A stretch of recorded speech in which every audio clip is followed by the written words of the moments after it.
Hiệu ứng Distort thì được thực hiện bằng cách bẻ cong UV map dẫn tới việc hình ảnh bị bóp méo. Hiệu ứng tia năng lượng được thực hiện bằng cách dịch chuyển UV map để sóng năng lượng cũng di chuyển theo. Hiệu ứng Distone thì được thực hiện chủ yếu bằng alpha map, nhưng nếu muốn kiểm soát thứ tự tan biến của các pixel thì bạn phải biết về UV map. Điểm chung của cả ba hiệu ứng này là chúng đều sử dụng UV map. Thậm chí với nhiều hiệu ứng thì việc xử lý UV map là kỹ thuật quan trọng nhất. Xử lý xong UV map thì coi như hiệu ứng đã gần hoàn thành rồi, còn các bước sau đó chỉ để hoàn thiện thêm mà thôi.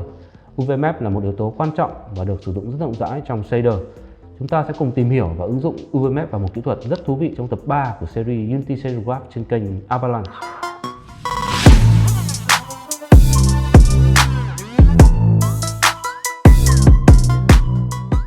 Ở tập 1 thì ta đã cùng nói về các ảnh texture PBR.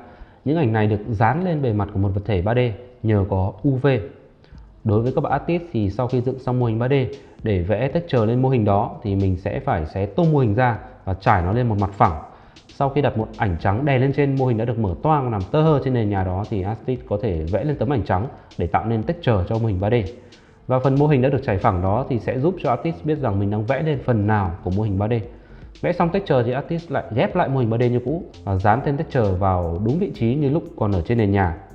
Khi trải mô hình 3D ra thì mình cần gắn chặt từng đỉnh của nó với một vị trí cố định của texture, và vị trí đó được gọi là tọa độ UV.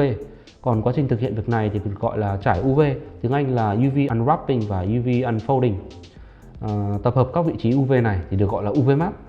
Đây là một trong những thao tác cơ bản nhất trong dựng hình 3D, nhưng cũng rất khó để làm nó một cách hiệu quả nếu không hiểu rõ. Chủ đề UV Unwrapping nằm ngoài phạm vi của video này nên ta sẽ tạm thời bỏ qua nó nhé. Bạn nào dành về UV thì hãy comment phía bên dưới một vài mẹo vật hay ho cool ngầu cho mình và các bạn khác cùng biết nhé.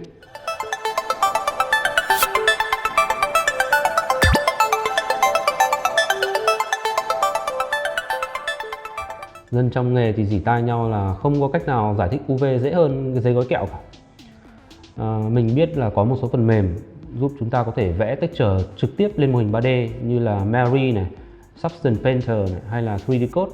Thực tế thì những gì mà bạn vẽ trên không gian 3 chiều vẫn được chiếu tự động lên texture 2 chiều.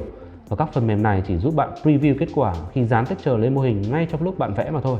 Và để phần mềm đó biết là sẽ sửa phần nào trên texture 2 chiều khi bạn vẽ lên mô hình 3 chiều thì bạn vẫn phải cung cấp UV map cho các phần mềm đó nha. Có một cách diễn giải khác với UV, đó là hãy tưởng tượng mỗi đỉnh của mô hình 3D là một viên bi nam châm. Khi ta trải mô hình lên mặt phẳng và đè một texture lên trên thì một nửa của mỗi viên bi nam châm sẽ dính luôn vào texture. Và mỗi khi texture được dán lên bề mặt của mô hình 3D thì hai nửa của mỗi viên bi nam châm này sẽ luôn tìm thấy nhau và gắn chặt với nhau, khiến cho texture gắn chặt vào mô hình 3D. Tôi thích cách diễn giải này hơn. Tuy có phải tưởng tượng một chút nhưng mà nó giúp mở đường để tôi nói về một điểm rất quan trọng, đó là hai nửa của mỗi viên bi nam châm sẽ luôn gắn chặt lấy nhau, kể cả khi mô hình 3D chuyển động. Tức là khi mô hình chuyển động thì các phần khác nhau của texture sẽ bị co kéo sao cho hai nửa của mỗi viên bi vẫn dính lấy nhau. Điều này rất thú vị, vì nếu ở ngoài đời thì tấm vải texture này đã bị nhăn hoặc là rách rồi, nhưng đối với đồ họa máy tính thì không. Vì mỗi phần của texture ứng với đa giác bị co kéo thì chỉ cần scale cho khớp là được. Và điều tiếp theo còn diệu kỳ hơn này. Nếu mô hình 3D được scale to lên hay scale bé đi, tức là kích thước của mô hình 3D và texture 2D không còn ăn khớp nữa, thì việc đảm bảo vị trí của mỗi hai nửa viên bi vẫn giúp cho texture 2D dán đúng vị trí lên mô hình 3D. Và để làm được điều kỳ diệu này thì phải kể đến cách lưu trữ tọa độ UV được thiết kế vô cùng thông minh. Tọa độ UV là một vector hai chiều, trong đó trục U nằm ngang hướng từ trái qua phải, còn trục V thẳng đứng và hướng từ dưới lên trên.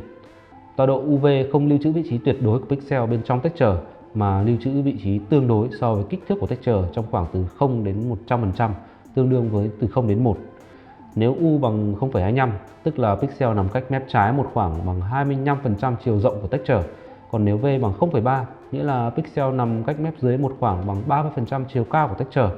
Vậy là bạn hiểu tại sao điểm 11 lại chỉ định pixel nằm trên cùng bên phải của texture rồi nhé.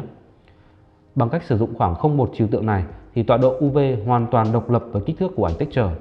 Ảnh texture ở bất kỳ kích thước hay tỷ lệ nào thì cũng có thể được dán lên bề mặt của vật thể 3D mà không cần thay đổi tọa độ UV gì cả.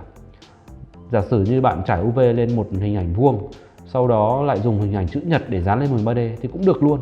Thật đáng kinh ngạc phải không? Mình sẽ đăng thêm một video ngắn giải thích về cơ chế hoạt động của bitmap cũng liên quan đến cơ chế tọa độ UV này, bạn đón xem nhé. Không phải ngẫu nhiên mà tất cả các công cụ thiết kế shader trực quan đều sử dụng hình ảnh gradient từ đỏ sang xanh để biểu diễn tọa độ UV đâu ạ.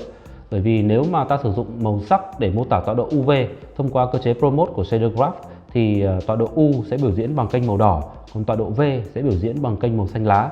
Vậy nên điểm 10 hoàn toàn chỉ có màu đỏ, còn điểm 11 thì nửa đỏ nửa xanh, kết quả là màu vàng. Nếu bạn nắm được cách biểu diễn tọa độ UV bằng màu sắc này thì bạn có thể dễ dàng nhận biết được khi nào UV bị co kéo, bóp méo hay xô lệch ở các kỹ thuật cao siêu hơn. Wow, UV Map đỉnh vãi. Sao trước giờ mình chỉ nghe mà không thấy nhỉ? Các tọa độ UV sẽ được lưu cho từng đỉnh trong file Mesh 3D. Và để xem được UV Map thì bạn phải dùng một phần mềm 3D nào đó như là Blender chẳng hạn. Nên là trong Unity hầu như người dùng không nhìn thấy UV Map trực tiếp được. UV Viewer là một công cụ dành cho Unity. Nó có thể cho ta thấy UV Map của bất kỳ mesh nào, vô cùng tiện lợi. Để cài đặt công cụ này thì bạn hãy download file Unity Package từ link trong phần mô tả và import nó vào Unity. Sau đó bạn có thể thấy lựa chọn mở cửa sổ UV Viewer từ menu phía trên cùng. Công cụ này cũng sẽ được sử dụng ở phần thực hành nên bạn hãy cài đặt nó nha. Và đó là tất cả những gì mà tôi muốn nói về UV và texture trong video này rồi. Hãy chuyển sang phần tiếp theo nào.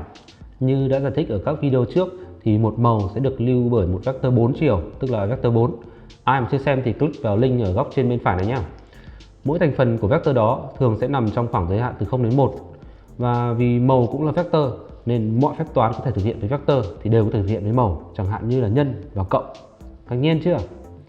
Khi ta nhân hai màu, thực tế là hai vector, thì từng kênh màu sẽ được nhân với nhau, giống như vector vậy. Điều đó có nghĩa là giá trị nằm ở kênh màu đỏ của màu thứ nhất thì sẽ nhân với giá trị nằm ở kênh màu đỏ của màu thứ hai. Tương tự như vậy với các kênh tiếp theo là xanh lá, xanh dương và alpha. Và kết quả sẽ là một màu mới. Nếu ta nhân một màu với từng pixel trong một texture thì ta sẽ thu được một texture mới có màu thay đổi tương ứng. Và kỹ thuật này được gọi là tint. Như trên màn ảnh thì khi ta tin màu tím cho một texture gradient thì ta sẽ thu được một texture gradient mới có các sắc độ khác nhau của màu tím. Còn tin màu xanh cho một ảnh đen trắng thì thu được một ảnh có các sắc độ khác nhau của màu xanh đó thôi. Tương tự với phép nhân màu, khi cộng màu thì từng cặp giá trị ở mỗi kênh sẽ lần lượt được cộng với nhau. Tất nhiên là kết quả lại là một màu mới. Nếu bạn thắc mắc là tại sao mình lại phải tìm hiểu mấy thứ trừu tượng như là nhân màu và cộng màu thì đây là lý do. Hôm nay mình sẽ nói về kỹ thuật tint mask. Đây là kỹ thuật sử dụng phép nhân màu và cộng màu. Mỗi màu sẽ được dùng để tint một vùng nhất định của texture quy định bởi các ảnh mask khác nhau, và các ảnh mask này thì đều là những ảnh đen trắng. Các vùng được tô màu sau đó sẽ được kết hợp lại bằng phép cộng màu. Kết quả thu được là một ảnh texture có đầy đủ màu sắc như trên màn hình. Đây là một cách kết hợp phép nhân màu và cộng màu cực kỳ thông minh, rất đơn giản nhưng mà lại vô cùng hiệu quả. Vậy thì việc tìm hiểu mấy thứ loằng ngoằng lúc trước thì giúp ích gì nhỉ? Hãy cùng nhớ lại nhé. Nhân một màu bất kỳ với màu đen, ta đều thu được màu đen, vì số nào nhân với 0 cũng bằng 0 cả. Vậy là khi tin màu với một mask thì những vùng màu đen không bị ảnh hưởng. Còn khi cộng một màu bất kỳ với màu đen thì màu đó sẽ không thay đổi gì, vì số nào cộng với 0 mà chẳng bằng chính nó. Vậy là khi cộng các ảnh được tin màu riêng lại với nhau thì những vùng màu đen sẽ được thay thế bởi màu của các ảnh khác. Ở ví dụ minh họa trên màn hình thì vùng đầu tiên sẽ được tin với màu tím, vùng thứ hai là màu xanh dương nhạt, còn vùng thứ ba là màu xanh lá nhạt. Và điều quan trọng là nếu ta thay ba màu đó bằng những màu khác thì kết quả thu được sau cùng cũng thay đổi theo. Đó là lý do tại sao kỹ thuật này được dùng để cho phép người dùng tự do tùy chỉnh màu của những vùng được mask. Nếu các vùng tin không tách rời mà lại chồng lấn lên nhau thì sao? Câu hỏi này rất hay. Nhưng vùng đó chỉ đơn giản là vẫn được cộng bình thường thôi, và nó sẽ trông sáng hơn rất nhiều, trông nó rất là giả. Vậy nên lúc mình tạo ra các mask đen trắng thì cần chú ý để tránh cái việc các vùng chồng lấn lên nhau này. Lý thuyết suông thế là đủ rồi nhỉ? Vào việc luôn bạn ơi.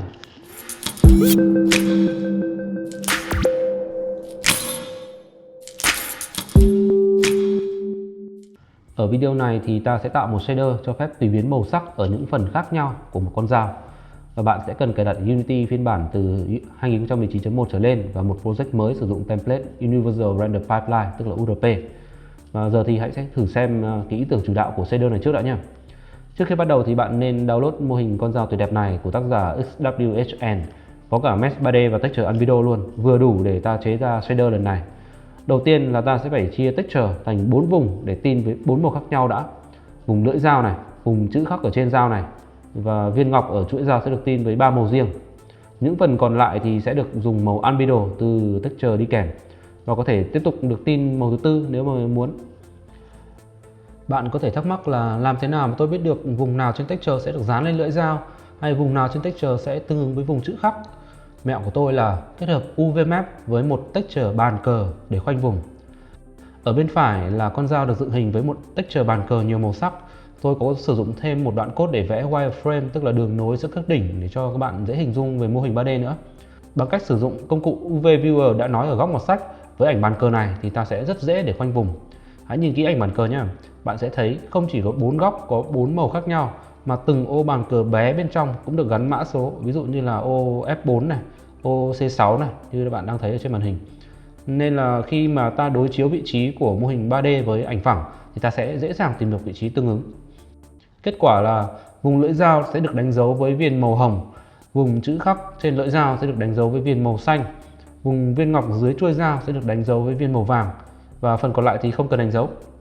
Chú ý rằng bạn không cần phải chia vùng quá chính xác theo màu albedo đâu nhé, vì chỉ có những pixel nằm bên trong wireframe thì mới được dán lên trên bề mặt của con dao thôi mà. Những vùng nằm ngoài wireframe thì không được dùng tới đâu, nên là mình cứ cắt thoáng thoáng thay một tí. Để kiểm tra xem mình đã chia vùng đúng hay chưa thì ta có thể tạo ra một ảnh texture mới có 4 màu riêng biệt cho 4 vùng, sau đó apply texture này vào material để xem con dao được dựng hình có được tô 4 màu cho 4 vùng đó chính xác hay không. Nếu bạn đã dành về material cơ bản trong Unity rồi thì chắc hẳn bạn có để ý thấy một ô màu nhỏ cạnh ô texture albedo. Màu đó chính là màu dùng để tin cả albedo. Vậy nếu mình tách mô hình con dao thành 4 phần, tức là 4 submesh, và mỗi phần dùng một material khác nhau, thì chẳng phải là mỗi phần đều có thể tin một màu riêng rồi sao? Tại sao mình phải tạo thêm một shader mới nhỉ? Đúng là như thế. Nhưng để mình nói cho bạn nghe những lợi ích của shader này nhé. Một material của shader có thể lưu 4 màu khác nhau cho 4 vùng tin. Như vậy sẽ tiện lợi hơn việc phải dùng 4 material mặc định, vì mỗi material đó thì chỉ lưu được một màu tin mà thôi. Bạn nghĩ sao nếu tôi muốn có 5 con dao có màu khác nhau? Với cách dùng material mặc định thì bạn sẽ cần tới 20 material. Còn với shader mà ta chuẩn bị tạo ra thì chỉ cần tối đa 5 material mà thôi. Đương nhiên một lợi ích cũng dễ nhận thấy là số file ít hơn thì tổng dung lượng cũng ít hơn và cũng dễ quản lý hơn nữa. Với những nhà phát triển game lâu năm thì họ buộc phải biết về batching. Bạn có biết không, khi dựng nhiều vật thể trong scene thì các vật thể đó sẽ không được render một cách rời rạc đâu. Bởi vì nếu chúng có dùng chung một material thì chúng sẽ được gộp lại để vẽ đồng thời cùng lúc. Kỹ thuật này sẽ giúp giảm số lệnh vẽ, tức là giảm số draw cone, và tất nhiên sẽ giúp game mượt mà hơn đáng kể. Thậm chí là nếu mình sử dụng Material Property Block để gắn những bộ tham số khác nhau cho cùng một material thì số material còn giảm nữa cơ, đỉnh chưa? Cuối cùng nhưng không kém phần quan trọng là những vùng được chia ra để tin màu thì hoàn toàn có thể được thay đổi ngay trong khi game đang chạy. Tức là giới hạn các vùng cũng được tùy biến màu còn có thể thay đổi nữa. Điều này khá bất khả thi nếu ta chọn cách chia sẵn vật thể thành 4 submesh. Đương nhiên là bạn không phải là người đầu tiên làm việc này. Tựa game Warframe đã áp dụng kỹ thuật này rất hoàn hảo để cho phép người chơi tự do tùy chỉnh màu trên trang phục của nhân vật chính rồi. Tựa game bom tấn Mass Effect Andromeda cũng làm tương tự đấy. Trong game Factorial thì người ta phân biệt các công trình của các lực lượng khác nhau bằng cách tin màu cho các công trình đó. Theo tôi đoán thì các game như Đế chế và StarCraft cũng áp dụng kỹ thuật tương tự đấy. Với các game 2D như thế này thì khi các công trình chuyển động, ta sẽ cần một dãy các ảnh sprite khác để thay thế. Ví dụ như là khi tháp phòng thủ quay về hướng khác để bắn súng tiêu diệt kẻ địch chẳng hạn. Và nếu mỗi lực lượng lại cần một bộ sprite animation được tin màu riêng thì số lượng asset sẽ rất lớn. Vậy nên Factorial cũng chuyển qua sử dụng kỹ thuật tin mask. Thậm chí engine làm game Hero khá nổi tiếng vào khoảng 8 năm trước thì còn tích hợp hẳn tính năng này vào thẳng bộ công cụ làm game của họ nữa cơ. Quá đủ lý do để tiếp tục rồi nhỉ. Sau đây là các bước mà mình sẽ làm. Đầu tiên mình sẽ export UV map từ mô hình ra để tạo thành một ảnh UV overlay. Sau đó mình sẽ convert ảnh albedo thành một ảnh texture đen trắng. Và từ cái ảnh đen trắng này với sự trợ giúp của UV overlay thì mình sẽ cắt thành 4 ảnh mask đen trắng riêng. Bước tiếp theo là mình sẽ tạo một shader graph này, một material gắn với shader graph đó, để sau đó mình sẽ load các ảnh mask vào và tin màu cho từng ảnh mask. Và bước cuối cùng là mình sẽ kết hợp các vùng đã được tin màu lại với nhau. Chỉ dựa vào ý tưởng chủ đạo và gợi ý của mình thì bạn có thể tự tạo được shader mà không cần xem tiếp không? Để export được UV map từ mô hình ra thì mình sẽ có hai cách. Cách một là mình sẽ dùng một phần mềm 3D, ví dụ như là Blender. Đầu tiên mình mở Blender ra, tạo một project mới, import mô hình FBX của mình vào và chuyển sang chế độ UV Editor. Ở bên cửa sổ UV Editor thì mình chỉ còn chọn menu là UV, Export UV Layout. Và thế là xong. Nếu mà bạn nào không có các phần mềm như là 3ds Max, Maya hay Blender hoặc là ngại cài thêm thì mình cũng có thể dùng Unity và một vài mẹo vặt để tạo ra UV Overlay. Ở đây thì mình sẽ chỉ cho bạn một cách như thế. Đầu tiên là mình sẽ mở cửa sổ UV Viewer ra, sau đó chọn Mesh con dao và tùy chỉnh màu của wireframe Màu càng nổi càng chóe càng tốt, tại vì mình sẽ dùng nó để đánh dấu góc vùng mà mình sẽ chia mà. Sau đó thì mình sẽ chụp ảnh màn hình. Bước tiếp theo là mình sẽ import cái ảnh chụp màn hình đó vào trong Photoshop hoặc là GIMP. Mình sẽ dùng GIMP tại vì nó là phần mềm miễn phí. Ở trong GIMP thì mình có thể chọn vùng xám ở ngoài cái ảnh UV bằng công cụ Select by Color. Sau đó mình sẽ đảo ngược cái vùng được chọn để select chính xác cái vùng UV thôi. Sau khi crop lấy cái vùng này và scale lên kích thước 1024 x 1024 cho khớp với ảnh albedo gốc của con dao, thì đó chính là cái ảnh UV overlay mà mình đang cần. Và thực ra là nếu bạn muốn thì bạn có thể xóa nốt cả cái background màu đen của UV và chỉ để lại các cái nét màu xanh, tức là các cái đường nối giữa các đỉnh ở trên UV map thôi. Bước tiếp theo mình sẽ convert ảnh texture gốc sang dạng đen trắng. Có rất nhiều cách để chuyển đổi ảnh màu thành ảnh đen trắng. Và đương nhiên là khi chuyển đổi như vậy thì mình sẽ phải chấp nhận đánh mất chi tiết. Mấu chốt là bạn cần xác định được là mình muốn giữ những chi tiết nào. Trong trường hợp này thì tôi muốn giữ sự tương phản ở trên phần lưỡi dao. Và vùng lưỡi dao thì có màu chủ đạo là màu cam, nên tôi sẽ tăng tỷ lệ của màu đỏ khi chuyển sang đen trắng. Còn kênh màu xanh lá thì thường sẽ giữ cái sự tương phản giữa các chi tiết rất nhỏ, và tôi muốn giữ những chi tiết đó của phần chuôi dao được cuốn vải. Thì phần này nó có sự xù xì gồ ghề nên là độ tương phản giữa các pixel gần nhau nó khá lớn. Ở trong GIMP thì có công cụ Desaturate với lựa chọn Luminosity có vẻ đáp ứng được cái nhu cầu này của tôi. Nhưng mà cái màu xanh dương thì nó lại đóng góp rất ít vào cái ảnh albedo gốc mà ta đang có. Vì thế là qua tìm hiểu tôi biết được cái công thức mà lựa chọn Luminosity này hoạt động, và tôi có điều chỉnh lại công thức này để phù hợp hơn với cả ảnh texture mà mình đang có. Công thức gốc là 21% đỏ, 72% xanh lá và 7% xanh dương. Thì tôi sẽ loại bỏ hoàn toàn màu xanh dương ra khỏi công thức này và chỉ để lại 30% đỏ và 70% xanh lá mà thôi. Nếu bạn thắc mắc là tại sao tôi biết được mấy công thức này thì đó là do tôi đọc một cái bài báo tuyệt vời của một tác giả chuyên chụp ảnh đen trắng, và tôi có để link của bài báo này ở trong phần mô tả, bạn hãy tìm đọc nhé, hay lắm đấy. Và sau bước này thì ta đã có một ảnh UV map và một ảnh texture đen trắng rồi. Mình hãy import cả hai vào GIMP để làm các bước tiếp theo. Ở bước tiếp theo thì mình sẽ tạo các ảnh mask. Để tạo mask cho vùng lưỡi dao thì ta sẽ tạo một layer mới nằm dưới layer UV để nhìn rõ vùng lưỡi dao là vùng nào. Sau đó mình sẽ dùng công cụ là Free Select để khoanh vùng cái lưỡi dao. Copy vùng được chọn từ ảnh texture đen trắng và paste sang một layer mới với nền đen. Sau đó mình có thể export layer này thành một ảnh riêng như ở trên màn hình. Và mình có thể làm tương tự như thế để tạo ra mask cho vùng chữ khắc và vùng chuôi dao.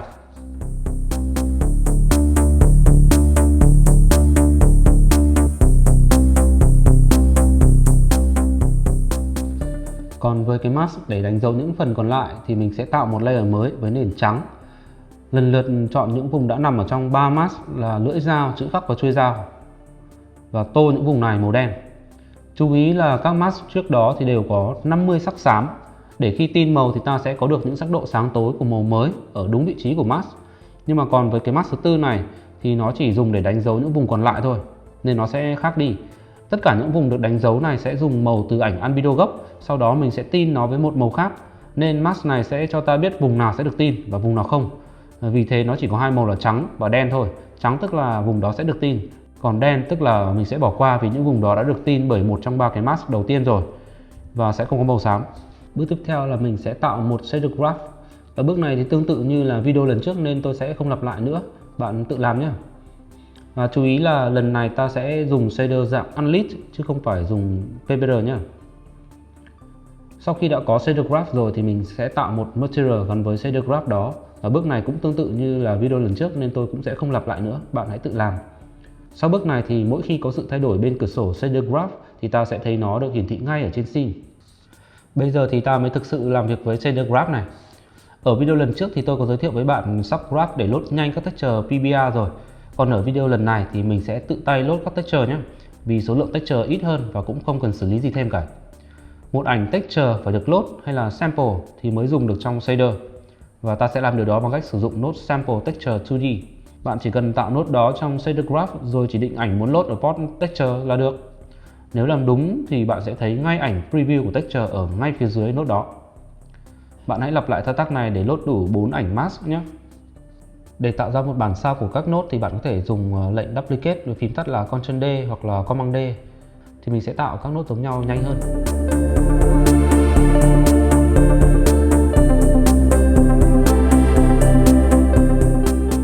Và bây giờ thì mình sẽ tin màu cho từng ảnh mask này một.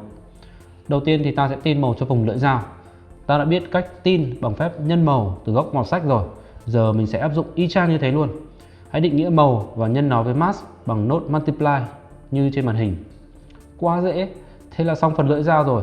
Phần chữ khắc và chui dao thì mình cũng làm tương tự nha. Với mỗi phần này thì mình sẽ tạo ra một nốt color mới và nhân nó với ảnh mask để tin màu cho ảnh mask đó.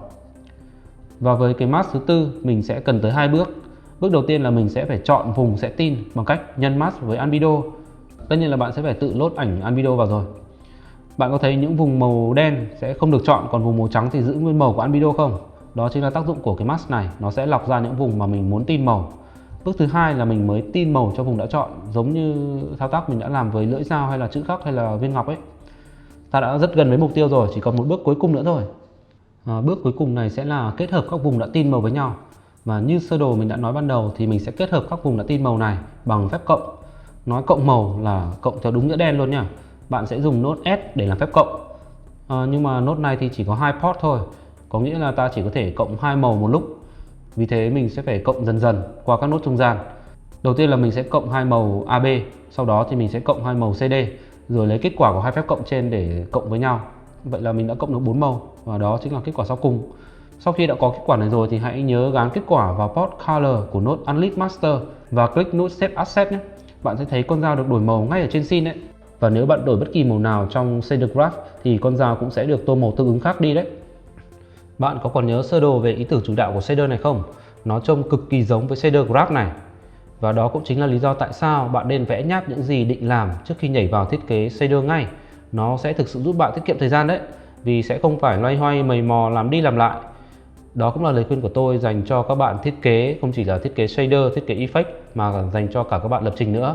Hãy bình tĩnh vẽ sơ đồ ra để mình hình dung được cái flow tổng quát đã, sau đó rồi mới nên bắt tay vào làm. Kinh nghiệm 10 năm làm việc đấy. Chúc mừng nhá, bạn đã hoàn thành nhiệm vụ ở mức 100% rồi.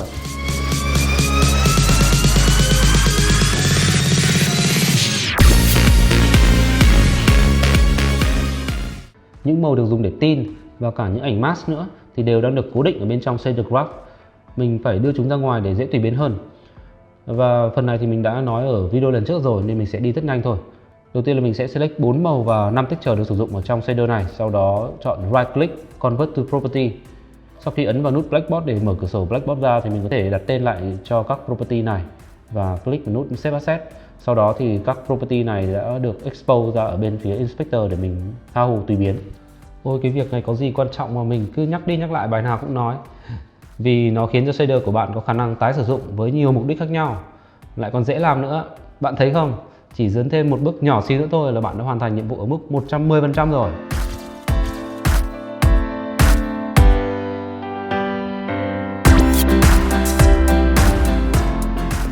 Có lẽ bạn đã dần quen với cái sự tỉ mẩn của mình rồi nên có thể đoán được trước rằng Blackboard không phải là biến độ cuối cùng. Và nếu để ý kỹ, bạn sẽ thấy những cạnh phát ở trên lưỡi dao không còn nhìn rõ như ảnh gốc nữa.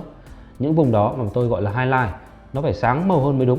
Nhưng mà vì nó là một phần của lưỡi dao cho nên là nó đã được tin màu cùng với toàn bộ những phần khác của lưỡi dao rồi. Và bạn còn nhớ không, khi mà nhân hai màu với nhau thì mình sẽ luôn luôn tạo được một màu tối hơn. Đó chính là lý do gây nên lỗi này. Và để sửa màu cho những phần highlight này thì mình sẽ phải tách riêng chúng ra bằng một ảnh mask nữa. Và hãy làm như sau ở trong GIMP. Bạn hãy dùng công cụ Fuzzy Select Tool để chọn một pixel nằm trong vùng highlight. Công cụ này sẽ tự động chọn tiếp những pixel lân cận có màu tương tự và bạn có thể di chuột lên xuống để điều chỉnh ngưỡng màu tương tự này. Sau khi đã chọn vùng highlight thật cẩn thận, từng chút một thì hãy copy vùng đã chọn từ layer ảnh albedo đen trắng và paste sang một layer mới với nền đen. Cuối cùng thì mình có thể export layer đó thành một ảnh riêng như trên màn hình.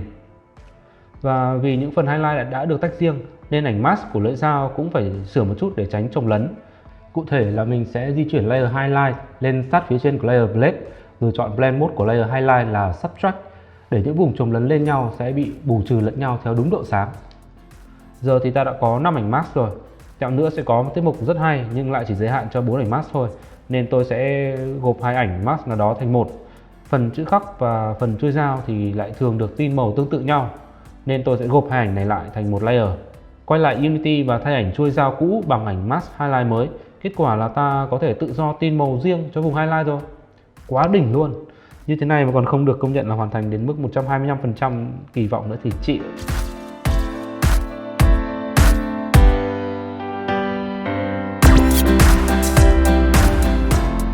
Bạn có để ý thấy cả 4 ảnh mask của chúng ta đều là những ảnh đen trắng không? Với ảnh đen trắng thì cả 3 kênh đỏ, xanh lá, xanh dương, tức là 3 kênh RGB đều có giá trị giống nhau với từng pixel luôn. Quả là lãng phí, tại sao lại phải lưu đến 3 lần cùng một giá trị mà không lưu một lần thôi nhỉ? Tức là mình chỉ cần một kênh là đủ rồi. Đó chính là lý do tại sao mà tôi sẽ dùng công cụ Channel Packer trong Unity để lưu mỗi ảnh mask vào một kênh màu của một ảnh duy nhất. Bạn cũng có thể làm điều này ở trong Photoshop hay là GIMP, nhưng mà mình không dành hai công cụ đấy lắm nên là mình sẽ dùng cái tool Channel Packer này. Link download công cụ Channel Packer này thì mình có để ở trong phần mô tả. Bạn có thể truy cập vào link này để xem hướng dẫn cách sử dụng và cách cài đặt. Vì công cụ này không được đóng gói thành một Unity package nên là cách cài đặt của nó cũng có phần mới lạ đối với những người chưa quen. Vì thế nếu bạn gặp bất kỳ vấn đề gì trong việc cài đặt này thì hãy comment phía dưới, mình sẽ giúp đỡ tận tình luôn. Cách sử dụng công cụ Channel Packer như sau. Đầu tiên bạn chọn menu Windows, chọn Channel Packer để mở cửa sổ Channel Packer ra. Sau đó nhấn nút cộng ở phần Input để chọn Texture. Mình sẽ chọn ảnh mask lưỡi dao trước. Lặp lại 3 lần như thế để chọn nốt 3 ảnh mask còn lại. Giờ thì mình có 4 ảnh mask đen trắng. Mình sẽ chọn lưu từng ảnh này vào một trong 4 kênh RGBA của ảnh mới. Với mỗi ảnh Texture thì các checkbox bên trái là kênh màu của Texture đó, còn các drop down ở bên phải là kênh màu của Texture mới mà ta sẽ tạo ra. Với các checkbox bên trái thì bạn chọn kênh Red, Green hay Blue thì cũng được cả vì chúng đều giống nhau. Còn ở bên phải thì mình cần chọn mỗi ảnh một kênh. Cụ thể là tôi sẽ lưu phần lưỡi dao vào kênh Red, phần chữ khắc và ngọc trôi dao lưu vào kênh Green, phần highlight lưu vào kênh Blue và mask cuối cùng sẽ lưu vào kênh Alpha. Giờ thì bạn đã hiểu tại sao cần giới hạn 4 ảnh mask chưa ạ? Vì mình chỉ có tối đa 4 kênh RGBA để lưu 4 ảnh đen trắng thôi. Bạn có thể preview kết quả của việc này bằng ảnh phía dưới. Sau đó hãy export ảnh mask kết hợp ra để dùng nhé. Nhớ chọn format là PNG thì mới có kênh Alpha nha. Và hãy chọn kích thước là 2048 để mask sắc nét hơn một chút. Nếu bạn dùng Photoshop để làm việc này thì nguyên lý cũng tương tự nhá. Bây giờ thì mình có thể dùng ảnh này trong shader graph rồi. Ở trong cửa sổ shader graph, giờ đây ta chỉ cần sample một ảnh thay vì 4 ảnh. Đó là một cải tiến lớn về cả bộ nhớ và tốc độ thực thi đó. Và mình chỉ cần dùng lần lượt 4 port RGBA của node sample mới duy nhất này thay cho 4 node cũ. Và bạn hãy nhìn vào shader graph của tôi nha. Bạn có nhận ra rằng tôi đã đổi tên cho cả 4 màu luôn không? Nó không còn là phần lưỡi dao, chuôi dao hay là highlight gì nữa, mà mình đã đổi tên thành màu thứ nhất primary, màu thứ hai secondary, màu thứ ba dành riêng cho việc highlight và màu cuối cùng là mình sẽ tin albedo. Bởi vì mình sẽ không chỉ dùng shader này cho mỗi con dao trong bài đâu, mà shader này có thể sử dụng cho bất kỳ mô hình nào cần sử dụng đến kỹ thuật tin mask. Vậy nên sẽ chẳng khó hiểu nếu coi đó là mức hoàn thành 200% so với kỳ vọng. Nhưng thực ra thì bạn chỉ có thể đạt được mức điểm cao đến thế nếu bạn sắp xếp gom nhóm các nốt cho gọn gàng và để lại chú thích thôi. Còn không thì đừng hòng nhá. Hãy cùng chiêm ngưỡng thành quả của chúng ta nào.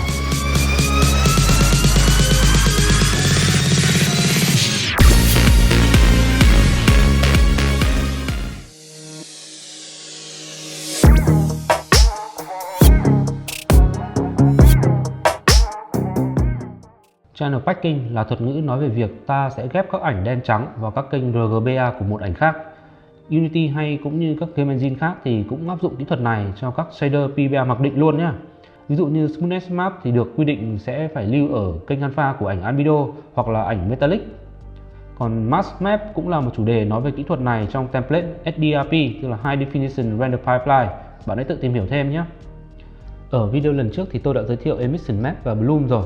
Bạn hãy áp dụng chúng để làm cho các phần chữ khắc phát sáng nhé. Tôi có một câu hỏi mà chắc là chỉ có những bạn thật sự đam mê tìm hiểu đồ họa thì mới trả lời được thôi. Câu hỏi đó là hãy phân biệt sự phát sáng của Emission Map và hiệu ứng Bloom. Nếu bạn trả lời đúng thì mình sẽ mời bạn một chầu cà phê đầu năm mới nhá. Tiền cà phê thì mình trả, còn tiền máy bay đến Hà Nội thì bạn trả nha. Dân làm game giàu mà thu nhập 330 tỷ một năm, đóng thuế 23 tỷ, giá gì dăm ba cái vé máy bay ha. Tiếp tục nào. Bạn thấy hai con dao bắt chéo trên màn hình thế nào? Ổn chứ hả? Nó hơi khác so với con dao mình làm nãy giờ nhá. Đầu tiên là nó dùng shader dạng PBA nên có tương tác với hai cái đèn quay xung quanh giúp nó lóe sáng lên. Thứ hai là mình không chỉ dùng một màu để tin lưỡi dao mà mình dùng hẳn một dải màu gradient ứng với các sắc độ từ đen tới trắng của ảnh mask để tô màu luôn nha. Giờ đây thì những phần tối màu của mask thì sẽ được tô màu tím, còn phần nào sáng màu thì sẽ tô màu xanh. Bạn hãy thử mày mò về gradient xem sao. Vật mí thú vị này, gradient chính là nội suy tuyến tính giữa hai màu, tức là cũng hoạt động tương tự như node lớp ở tập 2 đấy. Đáng lẽ phép nhân và phép cộng thì chỉ nên chơi với các con số thôi cho nó hợp gu tính toán, chứ lần này mình lại còn nhân màu với cả cộng màu nữa, nó mới xoắn não chứ lại. Ở hai tập đầu tiên thì tôi đã gợi ý cho bạn nên tìm hiểu về các nốt Saturate và Clamp rồi phải không nhỉ? Vì chúng là những phép toán nên chúng cũng có thể áp dụng cho màu luôn. Nếu ảnh mask của bạn có những vùng chồng lấn lên nhau, có thể bạn sẽ cần dùng một trong hai nốt này để sửa lỗi đó mà không cần sửa mask. Đấy, giỏi toán có lợi lắm ấy. Một kỹ thuật khác tương tự cũng được dùng để tùy biến màu sắc, đó là Lookup Table. Nếu bạn biết kỹ thuật này thì hãy chia sẻ thêm cho mình và các bạn khác cùng biết nhé. Kỹ thuật này cùng với Color Grading và Tone Mapping sẽ trở thành những công cụ siêu đắc lực cho đội chỉnh màu phim ảnh hay là hoạt cảnh ở trong game đấy. Sau đây là 4 điểm chính cần ghi nhớ ở tập 3 này. Đầu tiên, UV là các tọa độ tương đối của các đỉnh được trải lên một mặt phẳng với giá trị nằm trong khoảng từ 0 đến 1, giúp dán ảnh texture lên bề mặt 3D bất kể kích thước nào. Thứ hai, các ảnh đen trắng có thể được dùng để tin màu cho từng vùng mong muốn. Kỹ thuật tin màu này được thực hiện thông qua phép nhân và cộng màu. Thứ ba, mỗi ảnh đen trắng có thể được lưu chỉ bằng một trong số 4 kênh RGBA của một ảnh màu để thuận tiện cho việc lưu trữ và tối ưu hơn khi tính toán. Và cuối cùng là các shader của ta sẽ càng ngày càng phức tạp hơn, vì vậy hãy giữ chúng ngăn nắp nhé. Đừng trì hoãn nữa, hãy bắt đầu ngay. Thực ra thì không có giới hạn nào cho sự sáng tạo của bạn đâu. Thay vì chỉ tin một màu thì ta cũng có thể tin cả một dải màu gradient. Và ai nói rằng dải màu gradient thì chỉ được có 2 màu nhỉ? Không ai cả. Bạn có thể nhét cả một cái cầu vồng vào trong dải gradient nếu muốn. Hiểu luật rồi thì chả sợ gì mà mình không phá luật cả. Kỹ thuật tin mask lần này mà tôi giới thiệu có hai thành phần là màu tin và các mask. Trong video thì tôi mới chỉ đổi màu thôi. Nếu đổi cả mask nữa thì sao nhỉ? Hãy tưởng tượng xem việc tùy biến quần áo cho nhân vật bằng kỹ thuật này xem sao. Nổ não luôn. Cuối cùng thì bể học quả là rộng lớn. Bạn có thể tìm hiểu thêm các kỹ thuật có liên quan như là Lookup Table, Color Grading hay Tone Mapping bằng cách tham khảo góc Google nhé. Ayo, chúc mừng năm mới! Hy vọng bạn và gia đình sẽ có một năm Tân Sửu ngập tràn niềm vui và căng đầy sức khỏe nhé. Nếu bạn tìm thấy điều gì bổ ích ở đây thì hãy chia sẻ điều đó với bạn bè của mình, bởi vì đó sẽ là phong bao lì xì đầu năm rất ý nghĩa đấy. Và đừng quên subscribe kênh Avalanche, bởi vì ở tập 4 mình sẽ nói về một hiệu ứng mà tất cả các artist mình biết đều yêu cầu, đó là hiệu ứng tan biến Dissolve. Nhưng mà để theo sát được cái bài hướng dẫn của mình thì bạn sẽ cần kiến thức nền tảng của cả 3 video lần trước. Và cách hay nhất đó là download asset trên trang Patreon của mình và thực hành nhé. Bye!